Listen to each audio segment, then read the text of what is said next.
మునగ చెట్టు జబ్బు వస్తేనే ఉపయోగపడాలని లేదని మనకు తెలుసు, కాయలు వాడుతుంటాంగా. అలాగే ఆకును కూడా పప్పులో మునగాకు వేసుకుని పప్పు వండుకోవచ్చు కదా, ఇలా ఉపయోగించుకోవచ్చు. ఉపయోగించుకుంటున్నాం, దాన్ని కొత్తగా ఒకళ్ళు చెప్పేది ఏంటి, ఉపయోగించుకుంటున్నాం. ఆ చెట్టు మన ఇంట్లో ఉంటే బాగానే అంటున్నాను. ఎందుకు అంటే అది ఆహారం మాత్రమే కాదు, ఈ నేచర్ మనకి ఔషధంగా కూడా ఇచ్చింది. అది ఔషధంగా ఎప్పుడు ఉపయోగపడుతుంది? కూరండేసి కాయలు తింటానో, పప్పులో వేసి ఆకు తింటానో అది ఎంత ఉపయోగపడుతుందో సరే, అది ఉపయోగపడే మేరకు ఉపయోగపడుతుంది.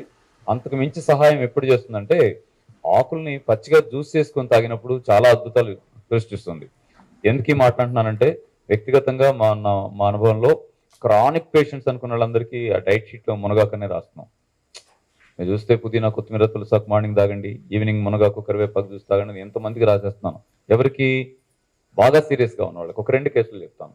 క్యాన్సర్ మిత్రులు ఎవరైనా ఆహార సలహా ఏమైనా ఉందా అంటే వాళ్ళకి అదే చెప్తాం. రెండవది, గర్భసంచి సమస్యలతో ఆపరేషన్ దశలో ఉన్నామని వచ్చేస్తే ఆ సిస్టర్స్ కూడా కింద ఏం రాస్తున్నాం అంటే మునగాకు తాగేయండి మా అని రాస్తున్నాం. అంటే అంత ముఖ్యమైనది అయినప్పుడు దాన్ని వదులుకోవద్దు.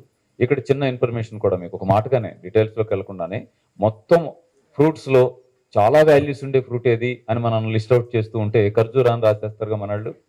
అట్లాగే ఆకులన్నిట్లో చాలా వాల్యూస్ ఉన్న మల్టీగా ఉన్న ఆకు ఏదేనంటే ఖచ్చితంగా ఫస్ట్ నెంబర్ మునగాకే రాయాలి.